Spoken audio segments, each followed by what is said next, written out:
Hello, everybody. It has been quite a while, but I am back in full force. If you were wondering what happened, it was a mixture of computer trouble and health trouble over the past couple weeks.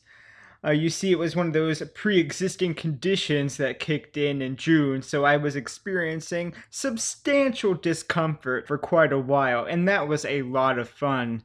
Meanwhile, at the same time all that was going on, I was having serious computer troubles. Up until last week, I had actually been using the same PC for the past 6 years. And not only that, but it was actually an Asus laptop, the venerable G73, featuring a Sandy Bridge i7 and the GTX 460M, which you can see is getting up there in age, especially since for the past several months I had been having extreme overheating, which could only be solved by completely disassembling the thing down to the motherboard and reapplying thermal paste to the CPU and the GPU itself. And I am a tech competent person, but I didn't want to go to that level of extreme in a laptop where you have all these screws and different things that can easily break, because I did want to maintain that PC. And traveled the world with me, editing videos, playing the latest games all the way up until last year, really, without any trouble. Well, of course, I had to turn down all the settings and occasionally the resolution as well. But it's nice to have a laptop in working order if I need it for even office work or something like that. So, what did I get to replace that old piece of shit?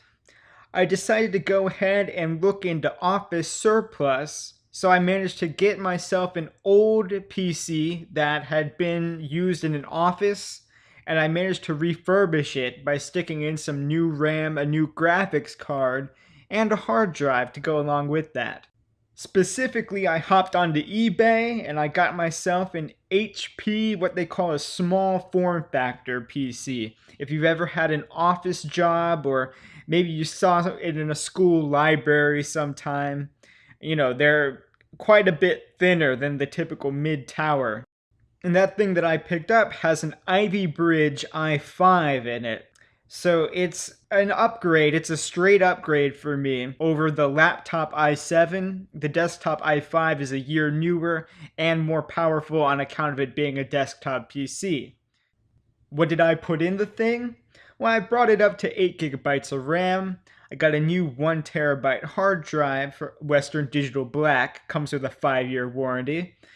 And I got myself a GT 1030, the latest and greatest from NVIDIA, the cheapest in the Pascal architecture, but still quite powerful for today's games, and a substantial upgrade over what I was running before.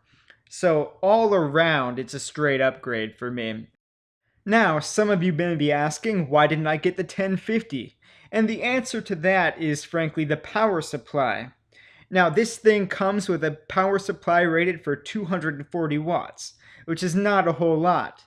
I could fit the 1050 in there and use it for games, but I don't trust being able to render a video, for example, pushing the PC to its maximum load and having that graphics card in there at the same time, because the 1050 requires substantially more power draw than the 1030 does. The 1030 is actually designed to only draw 30 watts of power from your PC. So with a low power graphics card like that, what I can do is it allows me more headroom to have a more powerful CPU, which allows me to stream, it allows me to render the videos without having to worry about my power supply. If I was going to get the 1050, I would have had to also replace the power supply at the same time. And those two things together, you're adding in another $80 to $90 into the mix at the minimum. And I didn't want to do that because this is a budget build and a budget project, and I wanted to keep things as low as possible. Now, the idea for this sort of project partially was inspired after I saw a review of the GT1030 by none other than this guy right here, OzTalks Hardware.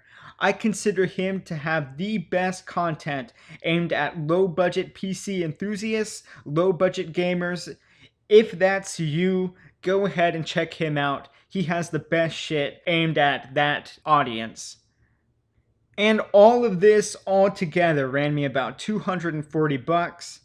That's cheaper than the cheapest PS4 that you can get. And this machine, while not the top of the line, is much better than a PS4. So we can safely say that this is a fine example of PC Master Race in action.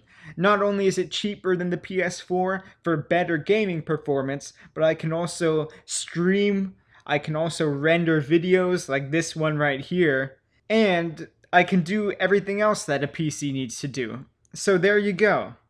I really do think that the low end is where the PC really shines. To take a low end machine like this, some old crap that nobody even wanted, and throw in a few extra parts, and you get something that can compete with the so-called latest and greatest in the console market.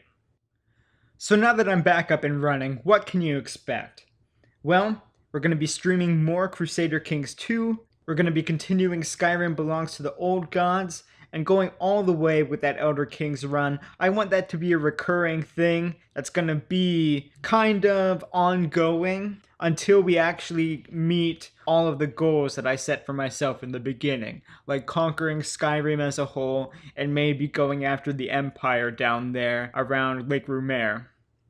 I'm thinking about doing a Beyond Good and Evil run. I'm pretty hyped on that now after seeing confirmation from Ubisoft finally that we are going to get a Beyond Good and Evil 2, and it has entered development and there are actually people working on it now, and not just some concept floating around out there.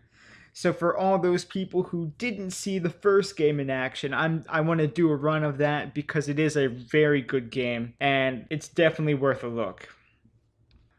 In general, more strategy and simulation. We've got Stellaris. I want to do SteamWorld Heist. That's a lesser known kind of indie game, which is a tactical, sort of almost XCOM kind of game. Then I want to do some retro stuff, maybe Red Alert or Dune 2000. We've also got RPGs and sandbox games I'm a huge fan of. I want to do some Starbound, which is like Terraria by way of Minecraft, by way of science fiction and actually being good. And I wouldn't rule out the possibility of seeing Morrowind or Oblivion in action, because those are always timeless games and it's always a pleasure to dive back in with a new mod list and see what's going on in the wonderful world of Tamriel. And now that I can actually render a video without having to worry about my PC exploding, this will become a real YouTube channel with reviews, rants, and so on.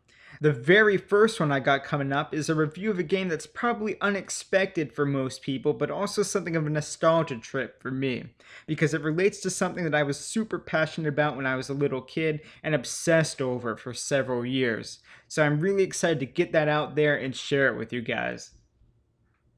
So thank you to those people who kept tabs on me and wanted to see more content, because now there is more on the way.